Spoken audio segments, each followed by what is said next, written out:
Vamos a Janina Vamos. Lojo, que es economista, especialista en finanzas y comercio exterior. La Ujú. tenemos ya en línea porque queríamos justamente hablar un poco también de los números. Janina, José Calero e Iván Damianovich te saludan. ¿Cómo estás? ¿Qué tal? Buenas noches, ¿cómo les va? Bueno, muy bien.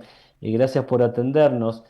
¿Cómo estás viendo este tema de la gran preocupación que tiene el gobierno por el equilibrio fiscal, el intento de la oposición por decir no, pero hay que destinar igual fondos a atender determinados frentes?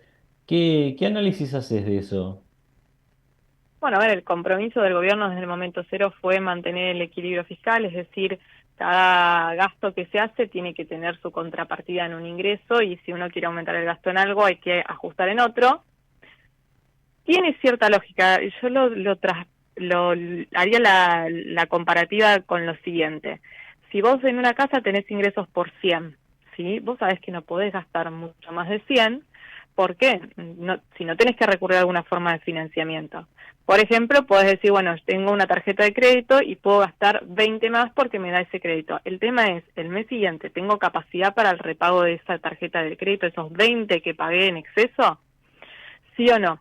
Ese sí, la respuesta al sí o no es lo que me va a dar a mí la posibilidad de decir, bueno, sí puedo gastar más de 100 tomando esos 20 que me presta la tarjeta o no. Entonces, en eso digo, bueno, hay una lógica. Quizás lo que tendríamos que ver es, en algunos casos particulares, ver si hay manera de poder, sin romper ese equilibrio, recortar el gasto por otro lado y destinar los fondos a determinadas actividades que nos parezcan relevantes para la sociedad, que pueden ser algunos de los proyectos de ley que se estuvieron discutiendo en los últimos días y que deberían ser quizás algunos de esos proyectos de ley. Lo que no deberíamos es romper ese equilibrio, sino ver cómo hacemos para afrontar de manera sustentable, porque en el largo plazo, no en el corto plazo, sin romper ese equilibrio, esos gastos que son importantes para la sociedad, ¿sí? Pero tendríamos que ver de dónde recortamos. El tema es a dónde vamos a recortar y quién está dispuesto a permitir ese recorte, ¿no? Porque eso implica sacarle fondos a otros para dárselos a uno. Así que ahí Ujú. hay un debate interesante que quizás se puede llevar adelante, de decir, bueno, estos proyectos de ley son importantes para la sociedad argentina. ¿Cómo los podemos financiar de manera sostenible en el tiempo y dónde deberíamos ajustar más o dónde podríamos ajustar si todavía no lo tocamos para poder financiar eso en el tiempo y no comprometer ese equilibrio fiscal porque después no lo vamos a poder pagar y no podemos caer de nuevo en la emisión que ha demostrado que terminamos en un proceso inflacionario que nos puede llevar al desastre como estábamos yendo en su momento. Janina, buenas noches. Iván Damianovich, ¿cómo estás? ¿Qué tal, Iván? ¿Cómo estás? Eh, Te paso ahora, si querés, a tal vez uno de los temas del día, ¿no es cierto? También, que tiene que ver con el índice de inflación que conocimos esta tarde, correspondiente al mes de julio, y que arrojó, bueno, un leve rebote, ¿no?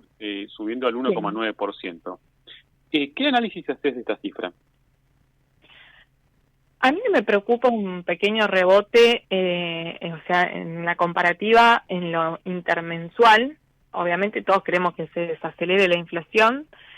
Era algo esperable, era algo que se proyectaba. Hay mucha cuestión estacional en este rebote, ¿sí? Del mes de julio, porque hay mucha atracción de todo lo que tiene que ver con recreación y cultura, transporte y esto que responde a las vacaciones de invierno, ¿sí? Como en marzo hablamos de que es un mes estacionalmente alto para la inflación, después nos encontramos con otros meses que también suelen ser estacionalmente altos para la inflación, entonces no me preocupa. Me gusta sí, cuando me pongo a mirar el número, ver que el IPC núcleo, que ahí es donde empezamos a sacar lo estacional, lo regulado, empiezo a limpiar, ¿sí? De todo lo que me hace el ruido, se desaceleró con respecto al mes anterior, porque estaba en 1,6 y está en 1,5 ahora. Entonces me dice que los precios que no están afectados ni por estacionalidad ni regulados de ninguna manera siguen ese camino de la desaceleración. Me parece que el desafío lo tenemos ahora en agosto con el tema de cuánto hay de pasaje de este movimiento que tuvo el dólar en los últimos días de julio a los precios de agosto y cómo los consumidores responden, porque o sea, la oferta puede decidir subir los precios y y la demanda no te convalida precios, y lo que vemos es que se cae de vuelta el consumo.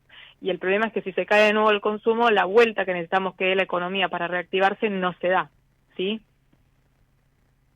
Vos hablaste de Y, consumo y me parece, perdón, José, que puede ser también una de las claves y tal vez alguno de los nubarrones que uno puede observar cuando intenta hacer un análisis lo más objetivo posible, pero cuando uno habla con una gran cantidad de sectores, en todos lados hay luces amarillas en cuanto a la retracción del consumo, en cuanto a la capacidad de compra, la capacidad de poder sostener niveles de consumo que ya se están desdibujando un poco y que indica de alguna manera que el famoso segundo semestre que estamos transitando, bueno, va a ser duro, vamos a tener muy probablemente una recesión todavía más profunda. ¿Vos lo estás viendo de esa manera también?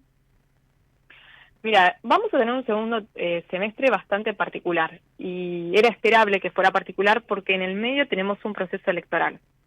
Todos los años que son electorales, la economía atraviesa siempre por una especie de, vamos a decir, pausa, ¿sí? Podemos decir que se pone en pausa.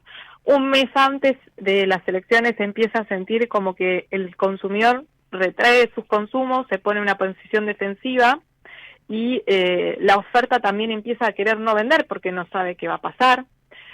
Lo que nos había pasado, por ejemplo, en 2023 era al contrario, teníamos un consumidor que tenía muchos pesos, no los quería, se los quería sacar de encima, quería comprar todo porque no sabía qué iba a pasar, y del otro lado tenía una oferta que no quería vender, pero bajo ningún punto de vista.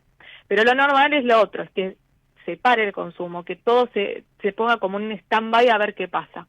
Entonces sabíamos que íbamos a tener hasta probablemente mediados de agosto, porque se desdobló las elecciones desde la provincia de Buenos Aires, quizás con suerte íbamos a tener la economía más o menos ahí, después íbamos a entrar en un stand-by que no se va a poder levantar probablemente hasta después de el proceso electoral, que es hacia finales de octubre. Y ahí, en noviembre, quizás empecemos a ver de nuevo el movimiento. Esto es normal, pasa en los años electorales. El tema, bueno, acá es que venimos arrastrando la pérdida de poder adquisitivo que generó esos picos inflacionarios que tuvimos hacia finales o sea, el proceso inflacionario de todo 2023 y los picos de finales de 2023 y principios de 2024, que destruyó el poder adquisitivo de los argentinos y que va a tardar probablemente unos cuantos meses más para que se logre recomponer. Tampoco está ayudando el tema de las tasas, eso es otro tema para discutir. Con tasas tan altas de interés es muy difícil que se reactive la economía en general. ¿Por qué? Porque se pone muy caro el crédito, y no estoy pensando ni siquiera en el crédito de la tarjeta de crédito, sino estoy pensando en el crédito productivo. La pyme con estas tasas les es inviable tomar un crédito para comprar, para invertir, para poder salir a poner en marcha una línea nueva de producción. Creo que ahí está el desafío del gobierno, de ver cómo puede hacer de que esas tasas empiecen a reflejar la realidad de la inflación y la realidad del riesgo macroeconómico que tenemos hoy, que no es el mismo de hace un año atrás ni hace 2 años atrás, y por lo tanto tendría que reflejarse en las tasas.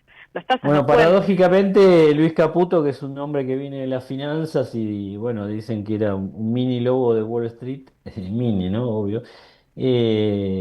Dice, le está pidiendo a sus ex amigos, parece, los bancos, diciéndoles, bueno, a ver si empiezan a trabajar de bancos, muchachos, vamos a ver qué hay de esto. Janina, gracias, te mandamos un cariño, gracias por todo.